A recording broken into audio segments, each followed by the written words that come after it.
Kwanza kabisa nimepokea ujumbe tofauti kwa sababu last week nilizungumza kuhusiana na Polepole. Kwa hiyo watu wakataka maoni yangu kuhusiana na kitu ambacho kinaendelea kuhusiana na Polepole, inavyosadikika kwamba katekwa na vitu vingine kama hivi. Kwanza maswali ya msingi ambayo nataka tujiulize kwa pamoja, kwa sababu unajua hivi vitu wakati mwingine sio vizuri kuegemea upande mmoja, na ukweli kabisa kwamba hata mimi sifurahishwi na vitendo vya utekaji. Kwanza niwe muwazi, sifurahishwi na vitendo vya utekaji na havifurahishi hata kidogo, sio vizuri na tunapaswa kuvikemea kwa sauti kuu.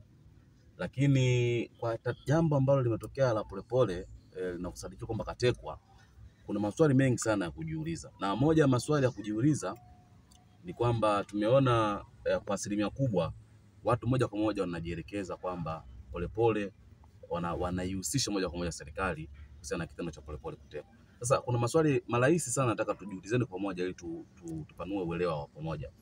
Kwanza kabisa, Polepole katika mazungumzo yake tangu ameanza kuzungumza, amezungumza matamshi mengi sana ambayo yanajinai ndani yake. Kila mtu anafahamu. Sasa kitu cha kujiuliza ni kimoja, kwamba Polepole kama alikuwa Tanzania kweli, kwa nini ajifiche? Swali la msingi kabisa, kwa nini ajifiche? Ana uhalifu kiasi gani mpaka ajifiche? Hilo la kwanza. Kwa sababu tunakumbuka kwamba Polepole alikuwa na wito wa jeshi la polisi, na wito ambao kaitwa jeshi la polisi ni sehemu salama kwa nafasi yake, nadhani alikuwa anafahamu vizuri.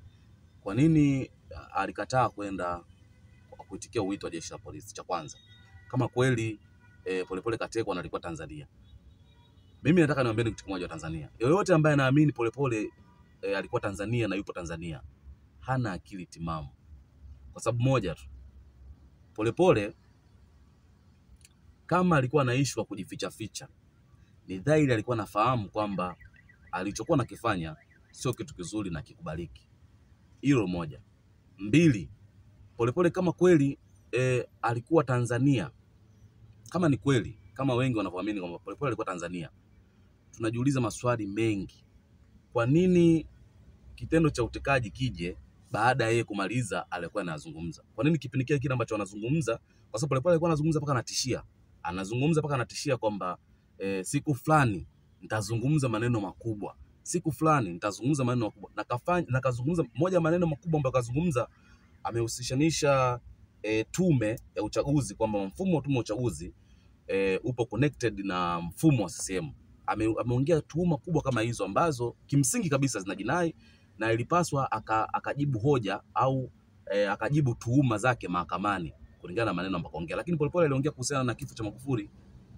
Yoyote, na Mheshimiwa Rais alishasema yoyote ambaye ana uthibitisho au ana ushahidi kuhusiana na kifo cha Magufuli, ni wakati mzuri wa yeye kwenda mahakamani. Kwa nini hakufanya hivyo Polepole? Kwa nini? Tunajiuliza, na nataka kila mtu ajiulize, kwa nini Polepole baada ya kumaliza yote aliyosema? Kwa sababu ukisikiza hata mara mwisho mazungumzo yake alikopana jipya tena, na maana alizungumza, alichafua, aliwachafua, alizungumza, aliwazungumza, akamaliza.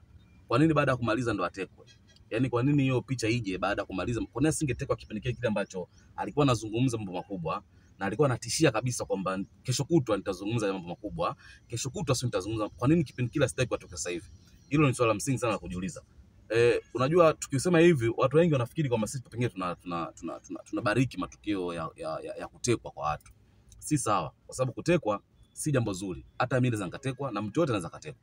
Na mtu anavyotekwa, kama kweli mtu anatekwa na watu ambao pengine mamlaka au watu wengine wa kawaida kulingana na migogoro binafsi ya watu, si jambo zuri, na wote tunapaswa tukemee kwa sauti kubwa. Lakini hivi vitendo visihusishanishe kisiasa zaidi, kwa sababu tukivihusishanisha hivi vitendo kisiasa tunapata picha mbaya. Hawa watu wakina Polepole kila mtu anajua, na mimi mwenyewe nafahamu kwamba alikuwa na dhamira kuichafua serikali, kumchafua Rais Samia, na ndio maana akazungumza aliyozungumza. Baada ya kumaliza kuyazungumza aliyozungumza, baada ya kuona ana jipya, likaja jambo la kutekwa. Si kitu kizuri na kikubaliki. Cha msingi na cha muhimu ni kwamba mimi nitoe wito na nitoe ushauri kwa jeshi la polisi, wafanye haraka iwezekanavyo uchunguzi wa Polepole, tuhuma hizi za Polepole kutekwa haraka iwezekanavyo watoe tamko. Itasaidia sana na tutafahamu mambo mengi sana ya ukweli kulingana na hichi kitu ambacho kimetokea. Lakini kitu kingine nataka nizungumze kuhusiana na watu wanaharakati na wanasiasa ambao wanajifanya ni watetezi wa nchi yetu.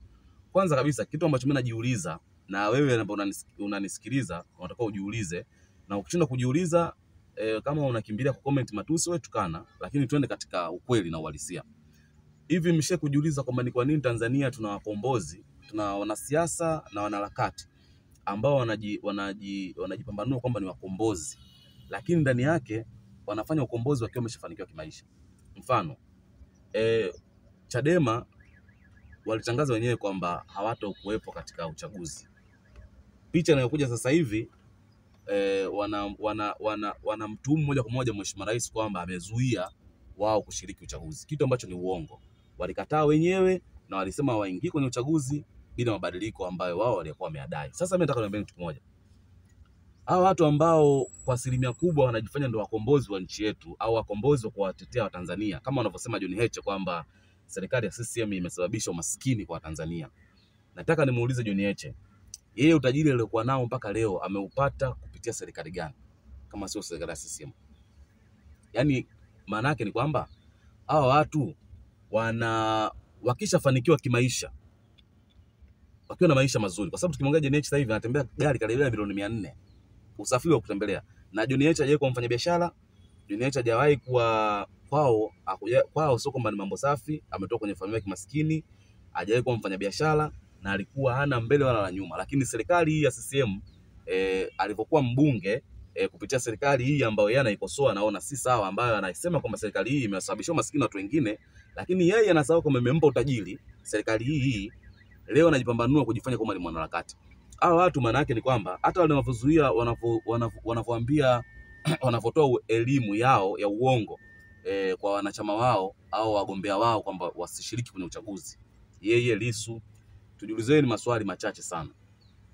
Kuna mwanasiasa ambaye yuko Chadema ambaye ana uwezo mkubwa wa kimaisha ambaye amekataa kutokushiriki kwenye uchaguzi, kwa sababu hao watu, maana yangu ni kwamba hao watu wakina Heche, wakina Mnyika, wakina Lissu wenyewe tayari washafanikiwa, washatoka kimaisha na wametoka kupitia serikali hizi CCM.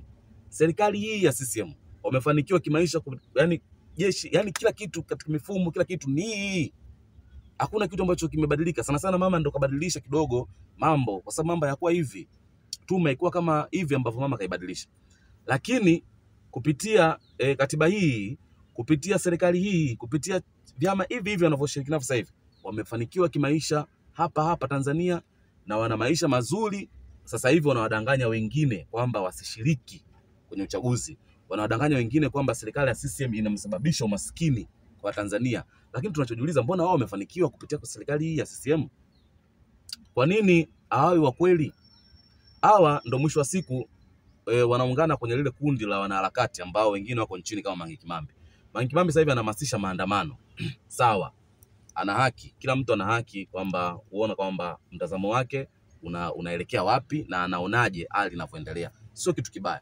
Lakini tujiulizeni kwamba Mange Kimambi anaitisha maandamano kama Mtanzania ama kama raia wa Marekani? Cha kwanza, kama raia wa Tanzania, kwa nini asije Tanzania hapa kuhamasisha vizuri? Kwa sababu ukombozi, tukizungumzia ukombozi, kwa watu waliosoma na wasiosoma wanajua kwamba wakombozi walikuwa wanapambana kwenye nchi zao. Hakuna mkombozi ambaye anapambania nchi yake akiwa kwenye nchi nyingine, haipo.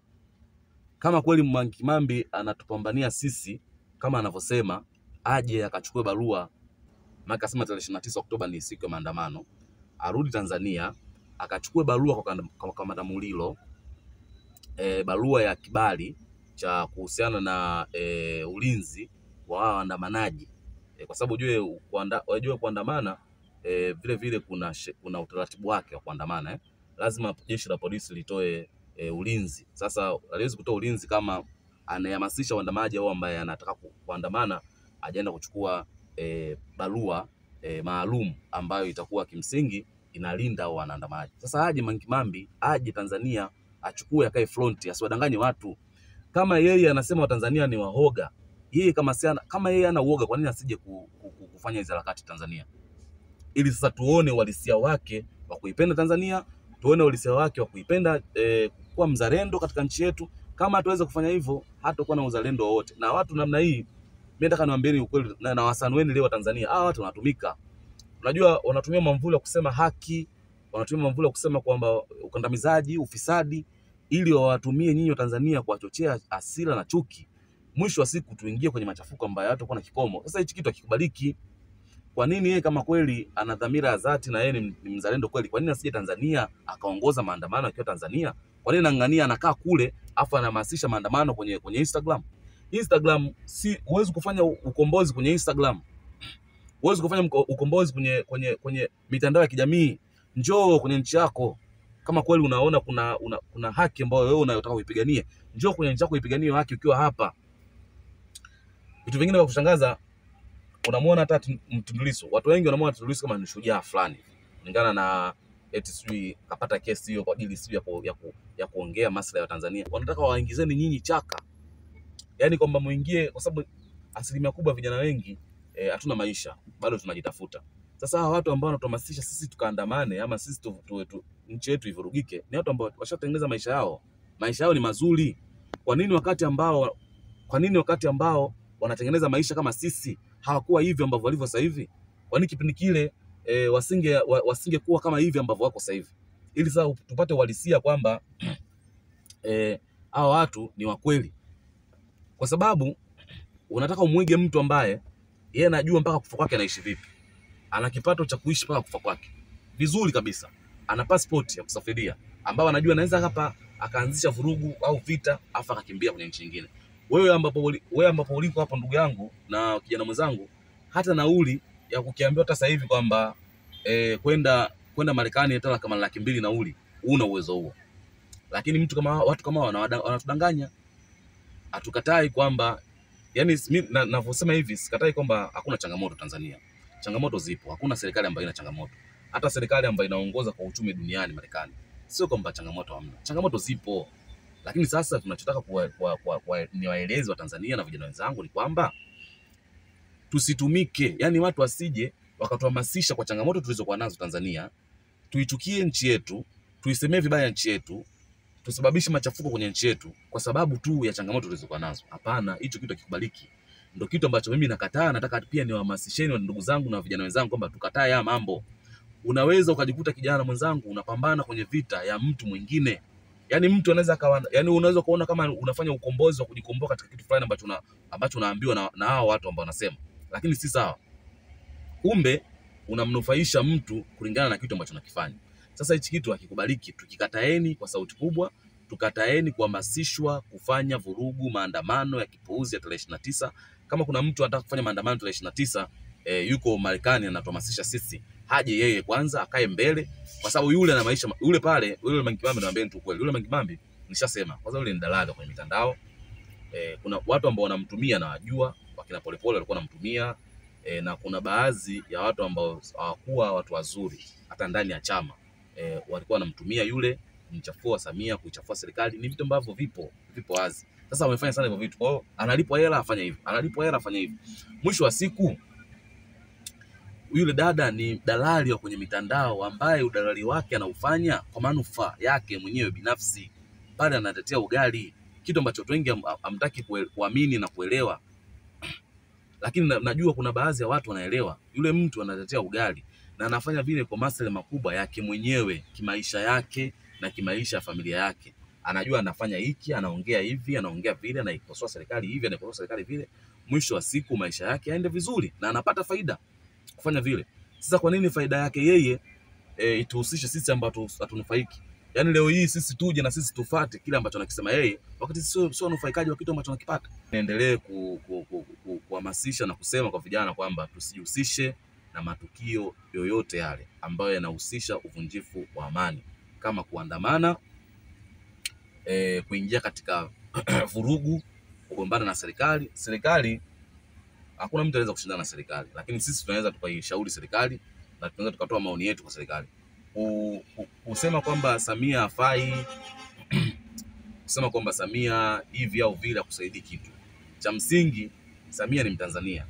Inapaswa sisi kama Tanzania tumshauri katika busara na katika haki na katika ukweli, mambo ambayo yanatakiwa yasimamie kama rais wetu.